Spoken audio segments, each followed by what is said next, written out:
Fever high temperature రాకుండా చూసుకోవాలి. మనం ఎప్పటికప్పుడు తుడుస్తూ ఉండాలి. పారాసెటమాల్ యాజ్ పర్ వెయిట్ మనం డోసేజ్ వేయాలి కరెక్ట్ గా.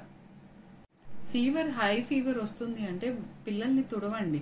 ఆ తుడిచేది మరీ కూల్ వాటర్ తో తుడవద్దు. మీరు నార్మల్ ల్యూక్వామ్ వాటర్ తో తుడవాలి. తుడిస్తే త్వరగా టెంపరేచర్ తగ్గుతుంది. ఇంకా ఐరన్ డెఫిషియన్సీ ఉన్న పిల్లల్లో అంటే బ్లడ్ పర్సెంటేజ్ తక్కువ ఉన్న పిల్లల్లో ఈ ఫిట్స్ వచ్చే ఛాన్సెస్ ఎక్కువ ఉంటాయి. వీటిని ఫెబ్రైల్ సీజర్స్ అంటారు.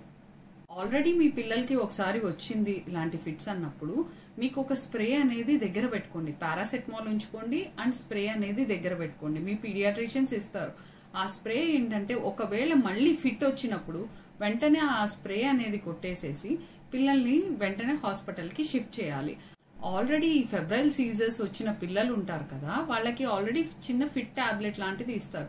ఎప్పుడైతే జ్వరం వస్తుందో పారాసెటమాల్ తో పాటు ఆ టాబ్లెట్ కూడా వేయాలి. వేస్తే వాళ్ళ ఫిట్స్ కంట్రోల్లోకి వస్తాయి. ఫిట్స్ రాకుండా హెల్ప్ అవుతాయి. ఫెబ్రైల్ సీజర్సే కాకుండా వేరే టైప్ ఆఫ్ ఫిట్స్ కూడా ఉంటాయి. ఏ పిల్లల్లో అయినా ఫిట్ వచ్చినప్పుడు మీరు చేయాల్సింది వాళ్ళని పడుకోబెట్టడం, పక్కకి తిప్పడం. ఆ ఫిట్ కంట్రోల్ అవ్వగానే డాక్టర్ దగ్గరికి తీసుకెళ్ళటం.